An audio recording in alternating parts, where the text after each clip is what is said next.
bienvenue sur le podcast Foyer quotidien, parole d'une chrétienne imparfaite aimée par un Dieu parfait. On se retrouve aujourd'hui avec un nouvel épisode sur la Toussaint, qui est une fête célébrée le 1er novembre dans de nombreux pays et qui est souvent associée au souvenir des défunts. Mais je voulais qu'on voit ensemble les origines de la Toussaint et comment vivre cette fête entre guillemets en tant que chrétien et qu'est-ce qu'elle signifie réellement. Il faut savoir que la Toussaint, c'est une fête qui est dite chrétienne qui remonte au IVe siècle. À cette époque, les chrétiens ont commencé à honorer les martyrs qui avaient donné leur vie pour leur foi. Ces martyrs étaient considérés comme des modèles de sainteté et des témoins de la fidélité à Christ. Plus tard, le pape Grégoire III a consacré une chapelle à tous les saints à Rome et la fête de la Toussaint a été officiellement établie pour honorer non seulement les martyrs, mais tous ceux qui, par leur vie, ont manifesté la sainteté de Dieu. Et aujourd'hui, je trouve que la Toussaint, c'est pas seulement un jour pour se souvenir des saints célèbres, mais aussi pour nous, en tant que chrétiens, une invitation à réfléchir à ce que signifie la sainteté pour nous et comment l'incarner et la vivre. Dans la Bible, le terme saint ne se limite pas à des figures extraordinaires ou des personnages ayant accompli des miracles. En fait, le Nouveau Testament utilise souvent le mot saint pour désigner tous ceux qui sont en Christ, c'est-à-dire les croyants, nous chrétiens. Être saint dans ce contexte signifie être mis à part pour Dieu, pour une vie qui lui est consacrée. Et je crois fermement que c'est ce que tout chrétien qui cherche à vivre pour Christ cherche à vivre et incarner au quotidien, Et il écrit en 1 Corinthiens 1, verset 2, « À ceux qui sont sanctifiés en Jésus-Christ, appelés à être saints, et à tous ceux qui invoquent en quelque lieu que ce soit le nom de notre Seigneur Jésus-Christ. » Je crois vraiment que ce verset montre que tous les chrétiens, dès qu'ils donnent leur vie à Jésus, sont appelés à être saints. Et la sainteté, c'est donc à la fois un statut, nous sommes rendus saints par Jésus, et un appel à vivre en accord avec la volonté de Dieu.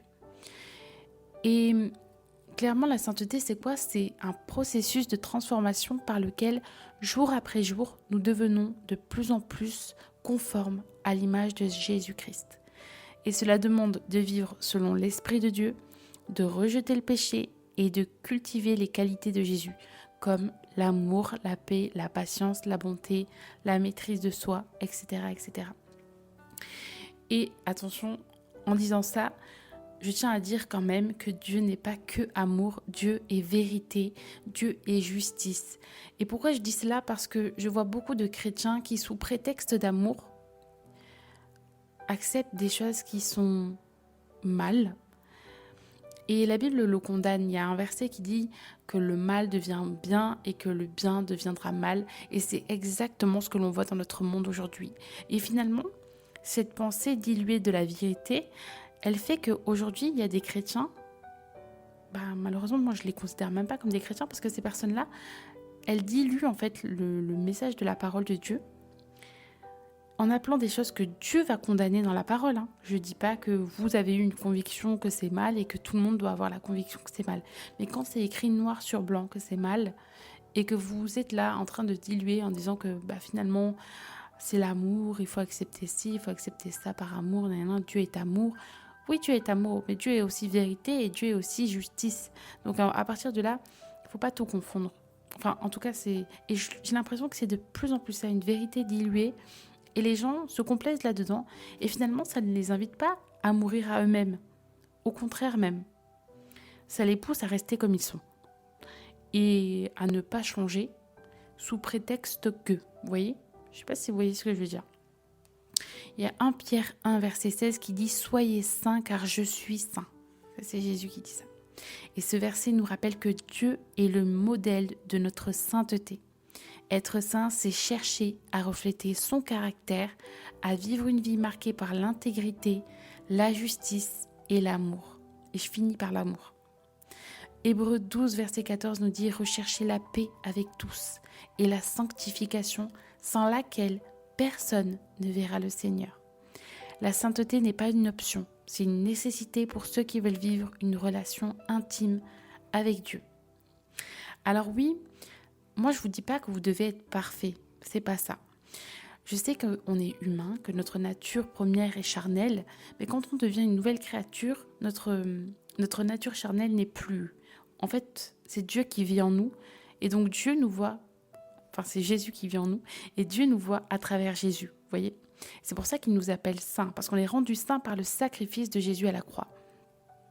Et je crois fermement que cette sainteté-là, on peut pas être...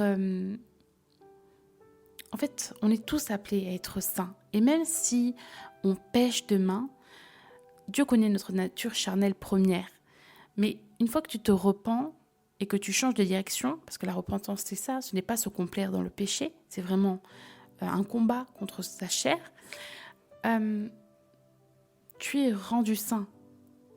Tu te repens, Dieu te pardonne, il y a un verset qui dit qu'on redevient blanc comme neige, je sais plus comment c'est écrit exactement, mais on redevient blanc. Une fois que tu te repens sincèrement, bien évidemment, et que tu te détournes de ton péché, Dieu te revoit comme saint. Voilà. Donc il faut croire que tu es saint. Et voilà, ce n'est pas se complaire dans ce que l'on est, ce n'est pas se complaire dans le péché, ça ce n'est pas ça. Il faut vraiment quand même la repentance. Tout ça c'est lié en fait. La sanctification, la repentance, le travail sur soi, l'introspection quotidienne, c'est vraiment important. Et il y a très peu de chrétiens, j'ai l'impression, qui veulent mourir à eux-mêmes pour laisser Christ vivre en eux. Et pour moi, c'est un problème. Donc la question c'est, sommes-nous tous appelés à être saints ? Et bien la réponse elle est oui. La sainteté, c'est pas réservé à un petit groupe d'élus, c'est pas réservé à Sainte Mère Teresa ou Sainte Rita ou Sainte... Voilà, non, c'est réservé à tous. C'est un appel que tous, en tant qu'enfants de Dieu, nous devons rechercher. Et par l'œuvre de l'Esprit Saint en nous, nous sommes peu à peu transformés et notre caractère devient plus semblable à celui de Christ. Et ça devrait être la volonté de tout chrétien, franchement. Romains 8, verset 29 nous dit « Car ceux qu'il a connus d'avance, il les a aussi prédestinés à être conformes à l'image de son Fils. » Et on est dans un monde en perdition. Et les chrétiens, vraiment, il faut mourir à soi-même, c'est important. Tu ne peux pas te complaire dans ce que tu étais. Tu ne peux pas. Surtout si tu sais, parce que c'est écrit noir sur blanc dans la parole, que ce que tu faisais, ce n'est pas du tout en adéquation avec Christ. Vous voyez ? Et je ne parle pas du fait que certaines reçoivent la conviction qu'elles ne doivent plus se maquiller. Non, je parle de vraies doctrines. Je parle de vraies choses. Voilà. Si le maquillage dans ta vie est un idole et que Dieu te demande à toi de ne pas te maquiller parce que ça, tu tombes dans le péché de l'impudicité, parce que tu tombes dans le fait que tu veuilles plaire, etc. Là, c'est un problème. Mais c'est ton problème. Et tout le monde n'a pas ce problème-là. On ne peut pas faire de ces convictions des doctrines. Mais par contre, il y a des doctrines qui sont très, très établies dans la parole et qu'il faut respecter. Et je crois vraiment que c'est important de s'y plier et de vraiment mourir à soi. Mais bon, ça demande beaucoup de choses. Je sais que je m'égare un peu dans ce podcast, dans cet épisode, mais vraiment, essayez de sonder vraiment ce que je veux dire. Dieu nous a destinés à devenir des reflets de son Fils. Notre sainteté, notre transformation est un témoignage de la présence et de la puissance de Dieu dans notre vie. Et ma mère, on en parlait aujourd'hui, elle m'a fait voir un témoignage d'un monsieur qui s'est converti, etc., etc. Et ce monsieur, c'est un artiste de hard rock. Jusque-là, tout va bien. Moi, je suis d'accord avec ça. Dieu appelle qui il veut, etc. Le problème dans ce témoignage-là, c'est que cette personne, il manque un petit peu de... Sans vouloir juger, vraiment.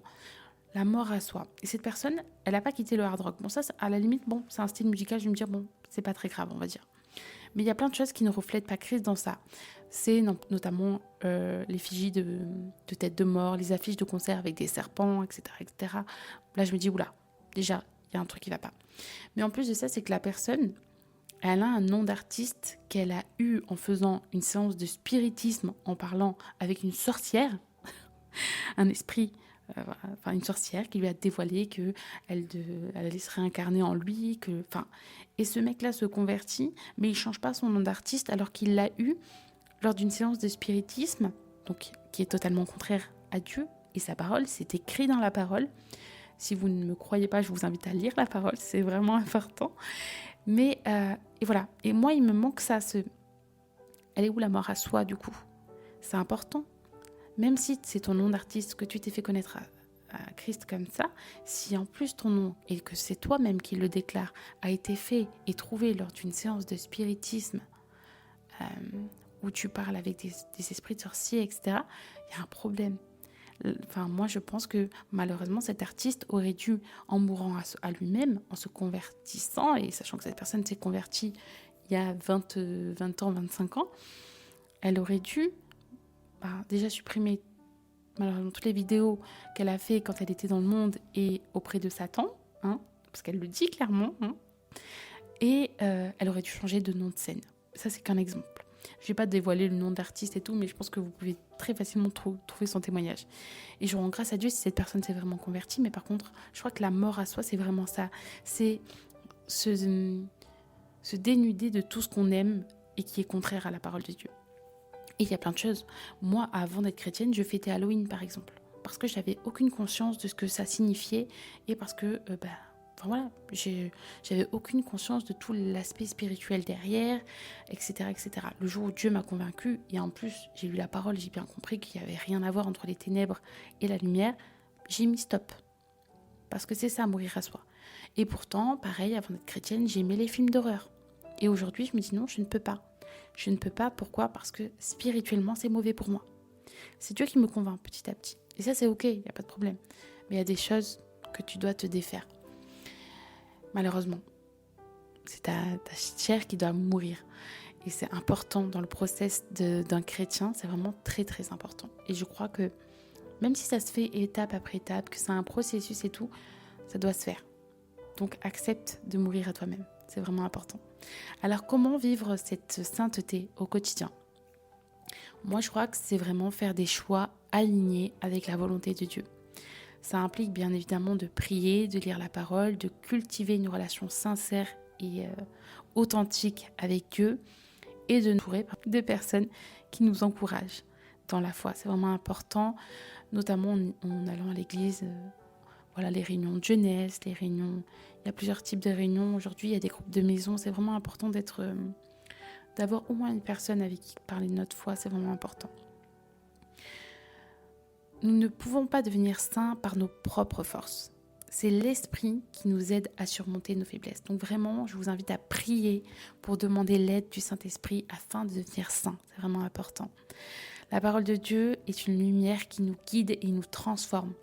D'où l'importance de méditer et lire la parole de Dieu. C'est important. Et malheureusement, les chrétiens qui ne veulent pas mourir à eux-mêmes, je crois que la majorité, ils ne lisent pas la parole. Voilà, peut-être que je me trompe. Voilà, je vous dis juste mon ressenti à moi. Voilà, sans jugement aucun, on en est là où on en est. Mais je crois qu'à un moment donné, c'est important de lire la parole parce qu'en fait, c'est que comme ça que tu pourras connaître la volonté de Dieu pour toi. Et si tu ne le fais pas, tu ne connais pas Dieu. Donc, comment tu peux être sûr que tu fais la volonté de Dieu? Vous voyez? Quand tu ne le connais pas. C'est comme si tu ne parles pas à une personne dans la rue, elle ne deviendra jamais ton amie. Voilà, c'est pareil, Dieu, si tu ne lui parles pas, si tu ne pries pas, si tu ne passes pas du temps dans sa présence, ça ne deviendra pas ton ami. Et en gros, comment tu peux connaître la vie de ton ami si tu ne le côtoies pas? Bref, ok, vous m'avez compris. Jésus a montré que l'amour est le cœur de la sainteté. Il est écrit en Matthieu 5, verset 48, « Soyez donc parfaits comme votre Père Céleste est parfait. » Et je crois qu'il y a une bénédiction à aimer et servir son prochain. Et en aspirant à la perfection, en aimant et en servant, tout comme Dieu aime et prend soin de nous, on met en marche la sainteté. Parce que c'est ça en fait. Et c'est pour ça que, par exemple, Mère Teresa, elle est un exemple de sainteté. Parce qu'elle a donné sa vie en sacrifice, elle aussi, pour aimer et servir son prochain. Et nous aussi, on est appelés à aimer et servir son prochain. Mais aimer, ça ne veut pas dire accepter que la personne soit dans le péché et la laisser se contempler, je ne sais pas si tu as dit, contempler là-dedans, vous voyez, dans le péché. Non. Aimer, c'est comme en fait un enfant, un parent avec ses enfants. Un parent va engueuler son enfant pour son bien. Et Dieu nous invite à punir et à... Attention, hein, je ne dis pas de frapper son enfant, mais voilà, à punir parfois et faire autorité sur son enfant parce qu'on l'aime et qu'on veut le meilleur pour lui et qu'on ne veut pas qu'il s'égare dans les mauvais chemins.